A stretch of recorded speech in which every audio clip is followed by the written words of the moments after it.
नमस्कार विद्यार्थियों, आज हम बात कर रहे हैं कक्षा 11 की जो पाठ्य पुस्तक है हमारी आरोह पाठ्य पुस्तक, उसमें एक जो कविता है उसके बारे में हम बात कर रहे हैं और उस कविता का नाम है चंपा काले काले अक्षर नहीं चिन्हती। ठीक है, तो और इसके रचनाकार हैं कवि त्रिलोचन। और कवि त्रिलोचन के बारे में जानते हैं कि ये इनका मूल जो नाम है वो वासुदेव सिंह है। कवि का नाम है वासुदेव सिंह और इनका जन्म हुआ है 1917 में। ठीक है, तो बात करते हैं कविता के बारे में। और जो कविता है उसमें क्या कहा गया है कि जो चंपा है ये जो चंपा है वो काले काले जो अक्षर हैं वो नहीं चिन्हती। चिन्हती का मतलब पहचानती नहीं है, अर्थात वो अनपढ़ है। ठीक है, और वो पढ़ने का महत्व नहीं जानती है और पढ़ने या पढ़ाई के प्रति उसका जो मानसिक जो दशा है या मानसिक उसका जो नज़रिया है, उसका पढ़ाई के प्रति जो दृष्टिकोण है वो बिल्कुल अलग प्रकार का है या नकारात्मक है, इस प्रकार कह सकते हैं। तो इसलिए वो पढ़ाई को बहुत ही बुरा मानती है, पढ़ने वालों को बुरा मानती है, पढ़ाई को बुरा मानती है वो। ठीक है, तो बात करते हैं चैप्टर की। क्या बताया गया इसमें, कुछ प्रमुख बातें समझते हैं कि पलायन के लोक अनुभवों की मार्मिकता का वर्णन किया गया है।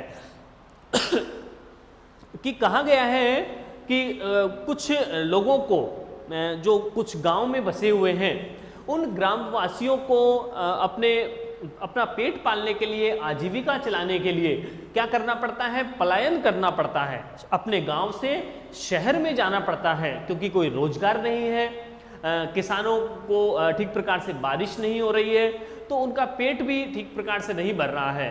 तो इसलिए उन गांव वालों को जो शहर में पलायन करना पड़ता है, जाना पड़ता है, तो वो किस प्रकार की परेशानी का उनको सामना करना पड़ता है, यहाँ उसका वर्णन किया गया है। ठीक है, पलायन के लोक अनुभवों की मार्मिकता का वर्णन किया गया है। ठीक है, और क्या कहा है कि शिक्षा व्यवस्था के अंतर विरोधों को यहाँ पर उजागर किया गया है कि जो शिक्षा व्यवस्था है ये भी क्या है, खोखली है। ये जो शिक्षा प्रणाली है, एजुकेशन सिस्टम है, केवल पढ़ाने पर ही जोर देता है, पढ़ाई को रोजगार से नहीं जोड़ा गया है। तो पढ़कर भी क्या हो रहा है, कुछ इतना कोई विशेष महत्व की बात नहीं हो रही है, कुछ विशेष फायदा नहीं होता नजर आ रहा है। तो इसलिए यहाँ पर शिक्षा व्यवस्था का जो अंतर्विरोध है उसको यहाँ व्यक्त किया गया है। और क्या कहा है, आर्थिक मजबूरियों के कारण जो परिवार टूट रहे हैं उनका वर्णन भी यहाँ किया गया है कि जो समस्या है, गरीब जो परिवार हैं वो कैसे जैसे करके अपने परिवार को चला रहे हैं और छोटी छोटी उम्र में ही वहाँ पर अपने बच्चों को क्या करना पड़ा है, काम करना पड़ रहा है और वो काम नहीं कर रहे हैं। ठीक है ना, उनको ठीक प्रकार से रोजगार नहीं मिल रहा है, आजीविका नहीं मिल रही है, तो वो एक दूसरे से खटपट हो रही है, एक दूसरे से लड़ाई हो रही है। क्यों नहीं हो रही है, क्योंकि उनके पास ठीक प्रकार से रोजगार के साधन नहीं है, आर्थिक रूप से वो कमजोर हैं। ठीक है ना, तो उनको पैसा चाहिए, ठीक है ना, अपना जीवन जीने के लिए, सर्वाइव करने के लिए। तो इस प्रकार से जो आर्थिक जो मजबूरियां हैं उनके कारण घर में ही वो आपस में एक दूसरे से वो लड़ते रहते हैं। ठीक है ना, तो आर्थिक मजबूरियों के कारण परिवार भी टूटते हुए होते हैं, टूटते हुए दिखाई देते हैं। जीवन के खुरदरे यथार्थ के प्रति चंपा का संघर्ष और जीवटता। ठीक है ना, तो खुरदरा यथार्थ, यथार्थ कैसा है, यथार्थ मतलब वास्तविकता, वास्तविकता कैसी है, कड़वी है। खुरदरा यथार्थ है, वास्तविकता कड़वी वास्तविकता है। ठीक ना, जैसे हमने कल्पना में देखते हैं वैसी वास्तविकता नहीं है। ये जो जीवन कैसा है, जीवन की जो सच्चाई है वो बहुत ही कड़वी है, टेढ़ी मेढ़ी है, संकटों से युक्त है। और उस सच्चाई के प्रति कवि जो चंपा है वो क्या करना चाहती है, संघर्ष करना चाहती है, अपनी जीवटता को या कह सकते हैं जिजीविषा को, जिजीविषा मतलब अंतिम दम तक संघर्ष करते रहने की इच्छा। ठीक है, तो चैप्टर को समझते हैं कि चंपा काले काले अक्षर नहीं चिन्हती, कवि त्रिलोचन जी कह रहे हैं कि एक जो चंपा है वो काले काले जो अक्षर है, उसके लिए काला अक्षर भैंस बराबर है। अक्षरों को क्या कहा गया है? काले काले, 2 बार काले काले आ गया, इसलिए हम यहां पर क्या लिखेंगे? पुनरुक्ति प्रकाश अलंकार। यहां पर पुनरुक्ति प्रकाश अलंकार है, ठीक है ना, शब्दों की आवृत्ति।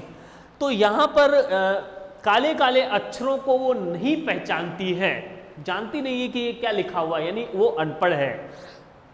मैं जब पढ़ने लगता हूं तो वह आ जाती है और खड़ी खड़ी चुपचाप सुना करती है। लिखा है खड़ी खड़ी, तो ये भी कौन सा हो जाएगा? पुनरुक्ति प्रकाश अलंकार हो जाएगा। तो कवि कह रहे हैं कि एक लड़की है, वो क्या करती है? वो अनपढ़ है, वो पढ़ाई का महत्व नहीं जानती है, और जब भी मैं कुछ पढ़ता हूँ लिखता हूँ, क्योंकि मैं कवि हूँ इसलिए मैं पढ़ाई का महत्व जानता हूँ, तो वो जब भी मैं पढ़ने लगता हूँ तो वो आ जाती है, मुझे वो देखा करती है, मेरे मूवमेंट को, वो क्या कवि कर रहे हैं, और उसे बड़ा अचरज होता है। अचरज मतलब आश्चर्य होता है कि इन काले चिन्हों से कैसे ये सब स्वर निकला करते हैं। और जब वो देखती है तो वो क्या समझती है कि ये जो लिखे हुए हैं इनको, इनसे ध्वनि कैसे उत्पन्न हो रही है, इनको कवि किस प्रकार बोल रहा है, ठीक है ना। तो कवि कह रहे हैं कि वो जो चंपा है वो आकर खड़ी हो जाती है और इन चिन्हों को, ठीक है, चिन्ह का मतलब हो गए वर्णों को, ये जो वर्ण है इस प्रकार से लिखा जाएगा चिन्ह, ठीक है। तो ये जो वर्ण है इनसे ध्वनि कैसे उत्पन्न होती है, यानी ये चिन्ह लिखा हुआ है लेकिन इसका स्वर कैसे हो रहा है, इसका उच्चारण कैसे हो रहा है, वो समझती नहीं है, उसकी समझ से परे है वो बात। तो कवि क्या कह रहे हैं? एक लड़की है चंपा, वो अनपढ़ है, वो मेरे पास आती है और मुझे पढ़ता हुआ देखती है, तो जब मैं उच्चारण करता हूँ ये उसके लिए एक अचरज की बात हो जाती है कि इन शब्दों से उच्चारण कैसे उत्पन्न हो रहा है, ध्वनि कैसे उत्पन्न हो रही है। और क्या कहा है कि चंपा सुंदर की लड़की है। चंपा का पिता कौन है? सुंदर। सुंदर कौन है? सुंदर एक ग्वाला है, वो गाय भैंसों को चराता है और चंपा चौपायों को लेकर चरवाही करने जाती है। तो कवि कहते हैं कि चंपा हमारे गांव में एक जो ग्वाला है उसका नाम सुंदर है और उस सुंदर की वो लड़की है। सुंदर क्या करता है? मवेशियों को चराता है। मवेशी भी कह सकते हैं, चौपाए भी कह सकते हैं, चौपाया, ठीक है, चौपाए जानवर। चौपाए जानवर का मतलब क्या हो जाएगा? 4 पैरों वाले, गाय भैंस इस प्रकार के जो जानवर होंगे उनको चौपाए जानवर कहेंगे, ठीक है। तो वो उसका जो पिता है सुंदर वो भी उनको चराता है, वो ग्वाला है, और कभी कभी उसकी बेटी भी चंपा भी उनको चराने चली जाती है, यानी वो पढ़ती लिखती कुछ नहीं है। चंपा अच्छी है, चंचल है, चंचल स्वभाव की है वो, ठीक है, वो बचपना है उसका, और नटखट भी है, ठीक है, वो नटखट है, शैतानी करती है, वो कभी कभी उधम करती है। उधम का मतलब वो शैतानी करती है क्योंकि उसमें अभी बचपना है, ठीक है ना, उसमें एक सभ्यता नहीं है, ठीक है ना, शालीनता नहीं है उसके अंदर। और कभी कभी वह कलम चुरा लेती है। जैसे तैसे उसे ढूंढ कर लाता हूँ और पाता हूँ कि अब कागज गायब हो गया है, परेशान फिर हो जाता हूँ। तो कवि कह रहे हैं कि वो मेरे पास बहुत समय बिताती है और मुझे वो परेशान भी करती है क्योंकि वो चंचल है, उसमें शालीनता नहीं है, सभ्यता नहीं है, ठीक है ना, इतनी समझ नहीं है। तो वो कभी मेरी पेंसिल चुरा लेती है, कभी कलम चुरा लेती है, कभी कागज चुरा लेती है, और इस प्रकार मुझे परेशान करती है। चंपा कहती है कि तुम कागज ही गोदा करते हो दिन भर। चंपा कहती है कवि से, चंपा कवि से क्या कहती है कि तुम कागज गोदा करते हो, कागज गोदना करते हो, ठीक है। तो चंपा क्या कहती है कि हे कवि, तुम क्या करते हो? हमेशा कागज को ही गोदते रहते हो, कागज को घिस रहे हो, हमेशा कागज पे पेंसिल से लिखते हो, क्या होता है इससे, ठीक है ना, इसका कोई विशेष महत्व तो नजर नहीं आ रहा मुझे। तो हमेशा तुम कागज को इस प्रकार घिसते रहते हो, कागज को खोदते रहते हो, इस प्रकार कह सकते हैं, पेन से खोद रहे हो। क्या यह काम बहुत अच्छा है? यह सुनकर मैं हंस देता हूं और फिर चंपा चुप हो जाती है। ठीक है ना। तो वो पूछती है कि ये तुम कागज पर पेन से तुम लिख रहे हो, इस पेन को घिस रहे हो, इस कागज को खोद रहे हो, तो ये काम कोई अच्छा है क्या? क्या होता है इससे? इसका कोई महत्व है क्या? क्या होगा इन काले कागज करने से? कुछ नहीं होगा। और मैं हंसने लगता हूं क्योंकि वो अभी पढ़ाई का महत्व नहीं जानती है। उस दिन चंपा आई, मैंने कहा कि चंपा तुम भी पढ़ लो। मैंने कहा कि तुम भी पढ़ो, क्योंकि मैं पढ़ रहा हूं, मैं पढ़ाई का महत्व जानता हूं, तुमको भी पढ़ना चाहिए। ठीक है ना। पढ़ाई बहुत अच्छी होगी। ठीक है। और चंपा तुम भी पढ़ लो। क्यों पढ़ लो? कवि ने कहा कि हारे गाढ़े काम सरेगा, हारे गाढ़े काम सरेगा, काम सरेगा। इसका क्या मतलब है? हारे गाढ़े, ठीक है, यानी पराजित होने पर या संकट के समय ये पढ़ाई काम आएगी। इसका मतलब है ये है कि हारे गाढ़े काम सरेगा, कि मतलब तुम अगर पढ़ लोगी तो ये जो पढ़ाई होगी, ठीक है, ये ज्ञान जो होगा वो संकट के समय काम आएगा। अभी तो तुमको पता नहीं चल रहा, अभी तो तुम परिवार के साथ रह रही हो, लेकिन बाहर जब निकलोगी, परिवार से बाहर, ठीक है ना, बाजार में तुम जाओगी, कोई सामान तुमको लाना है, किसी से कोई व्यवहार करना है, तो तुम्हें ये पढ़ाई का महत्व समझ में आ जाएगा। मान लो तुम्हारे माता पिता तुम्हारे साथ नहीं रहे, तुम्हें अपने पैरों पर खड़ा होना पड़े, जिम्मेदार होना पड़े, तो कुछ तुम नौकरी करोगी, कुछ उद्योग धंधा तुम करोगी, तो उसके लिए तुम्हें कुछ ज्ञान, थोड़ा बहुत ज्ञान होना चाहिए, अक्षर ज्ञान होना जरूरी है। ठीक है। तो वो कब काम आएगा? जब संकट जो पड़ेगा तो तुम्हारा ज्ञान तुम्हें सहयोग करेगा। ऐसा कवि ने कहा कि हारे गाढ़े काम सरेगा, गांधी बाबा की इच्छा है। तो कवि क्या कहते हैं कि क्यों पढ़ना चाहिए तुमको? एक तो संकट के समय काम आएगा, और दूसरा है गांधी जी ने कहा था, गांधी बाबा ने, गांधी जी ने कहा। ठीक है। दूसरा कारण यह है कि पढ़ना चाहिए, सबको शिक्षा देनी चाहिए, और शिक्षा देने से क्या होगा कि सभी का सर्वांगीण विकास होगा। ठीक है। सर्वांगीण, पूरा ऑलराउंड डेवलपमेंट होगा सबका। ठीक है। इसलिए सबको पढ़ाई मिलनी चाहिए, सब जन पढ़ना लिखना सीखें, ये गांधी जी की इच्छा थी। ठीक है। तो इसलिए तुमको पढ़ना चाहिए। चंपा ने यह कहा कि मैं तो नहीं पढ़ूंगी, और ठीक है, तो ये कारण बताए कवि ने।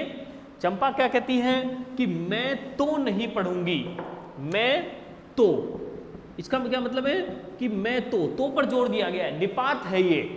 ठीक है। मैं तो, कि नहीं, मैं तो नहीं पढ़ूंगी चाहे कुछ भी हो जाए। उसने ऐसा बताया। क्यों बताया कि मैं तो नहीं पढ़ूंगी? तुम तो कहते थे कि गांधी बाबा अच्छे हैं। ठीक है ना। तो कवि क्या करता था, उनको, चंपा को सुनाता था कुछ गांधी जी के बारे में कुछ बातें, बताता था कि गांधी जी ने स्वतंत्रता आंदोलन में भाग लिया, आंदोलन का नेतृत्व किया और देश को स्वतंत्र करवाया। ठीक है ना। तो वो चंपा कहती है कि वो तो अच्छे आदमी थे। ठीक है। तो अच्छे आदमी होकर भी पढ़ाई की बातें करते हैं, ये कैसा हो सकता है? जबकि पढ़ाई तो खराब है, पढ़ाई करना खराब है, पढ़े हुए लोग खराब होते हैं। उसकी नज़र में ऐसा था, उसका दृष्टिकोण ऐसा बना हुआ था। तो वो कहती है कि तुम तो कहते थे कि गांधी जी अच्छे हैं, लेकिन वो तो अच्छे नहीं निकले, वो तो पढ़ाई के बारे में कहते थे, इसलिए वो अच्छे नहीं हैं। वे पढ़ने लिखने की कैसे बात कहेंगे, मैं तो नहीं पढ़ूंगी। और वो अपनी बात पर बल देते हुए कहती है कि मैं किसी भी हालत में पढ़ने को स्वीकार नहीं करूंगी। फिर कवि क्या कहते हैं, कवि फिर से उसको दबाव लगाते हैं, जोर देते हैं कि मैंने कहा कि चंपा पढ़ लेना अच्छा है, पढ़ने से क्या होगा कि ब्याह तुम्हारा होगा। एक तो कारण कौन सा बता दिया कि संकट के समय काम आ जाएगा। ठीक है। दूसरा है गांधी जी ने कहा था, ठीक है, कि अपना सर्वांगीण विकास करने के लिए पढ़ाई जरूरी है। और तीसरा क्या है, तुम्हारा विवाह हो जाएगा, अगर तुम पढ़ लिख लोगी तो कोई भी लड़का तुम्हें आसानी से पसंद कर लेगा। तो इसलिए तुमको क्या करना चाहिए, पढ़ाई करनी चाहिए। ठीक है। विवाह हो जाएगा तुम्हारा। ठीक है। ब्याह तुम्हारा होगा, तुम गौने जाओगी, तुम्हारा ब्याह होगा, ब्याह का मतलब विवाह हो जाएगा, और गौने जाओगी। गोना, गोना किसको कहते हैं, कि पहले क्या होता था कि जब छोटी उम्र में विवाह कर दिया जाता था, जब वयस्क नहीं होते थे बच्चे, लड़का और लड़की, उससे पहले ही विवाह कर दिया जाता था छोटी उम्र में ही। तो उस समय क्या होता था कि जो लड़की थी, मान लीजिए 18 साल से पहले उसका विवाह कर दिया, 10 साल पे ही कर दिया उसका विवाह, तो उसके बाद में जब वो 18 साल की हो जाती थी, या कह सकते हैं वयस्क हो जाती थी, जवान हो जाती थी, तो उसके बाद में उसको कहाँ भेजा जाता था? ससुराल भेजा जाता था, ठीक है ना। जब वो जवान होती थी तब उसको ससुराल भेजा जाता था। इतने दिन तो वो पीहर में ही रहती थी, ठीक है ना। विवाह तो हो जाता था लेकिन वो रहती पीहर में ही थी, और उसके बाद वो जवान होती थी तो उसको ससुराल में भेजा जाता था। तो इस स्थिति को गौना करना कहते हैं। गौना करने का मतलब क्या हो गया कि जब लड़की का तो विवाह पहले ही हो गया, लेकिन वो जब जवान हो जाएगी तो उसको ससुराल में भेजा जाएगा, ठीक है ना, बाद में भेजा जाएगा, तो वो गौना करना कहलाता है।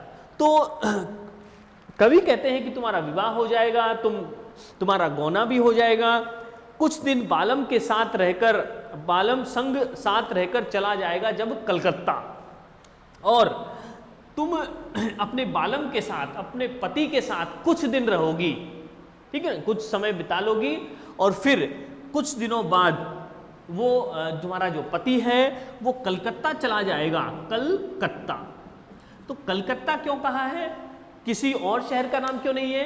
क्योंकि हो सकता है कि कवि के गांव के आसपास के जो लोग होंगे वो कहाँ जाते होंगे? कलकत्ता जाते होंगे, ठीक है।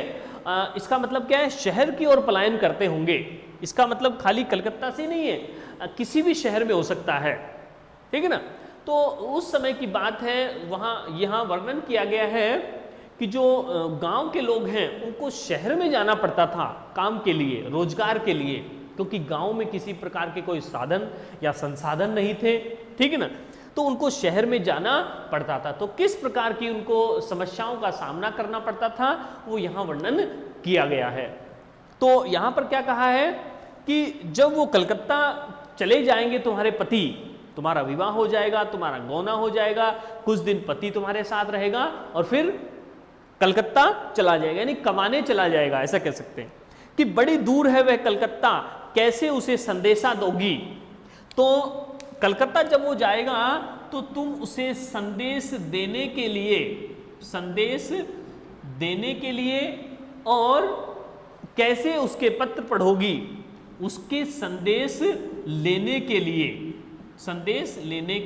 लिए, दोनों ही कामों के लिए तुमको पढ़ना पड़ेगा, इसलिए पढ़ो। कवि कह रहे हैं चंपा को कि ये जो कारण हैं, इन कारणों से तुम्हें पढ़ना ही चाहिए, पढ़ना पड़ेगा तुमको, ठीक है ना, आगे दिक्कत हो जाएगी, ठीक है। तो चंपा बोलती है कि तुम कितने झूठे हो, देखा हाय राम तुम पढ़ लिख कर कितने झूठे हो।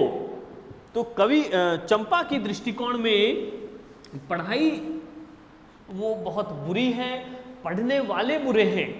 क्यों बुरे हैं? ठीक है, चंपा कह रही है कि जो पढ़े हुए जो लोग हैं वो किस प्रकार के हो जाते हैं कि जैसे गांव में जो लोग हैं, वो गांव के जो लोग हैं वो मिलजुल कर रहते हैं, ठीक है ना, सामंजस्य से रहते हैं, ठीक है, भावनाएं एक दूसरे की जुड़ी हुई है।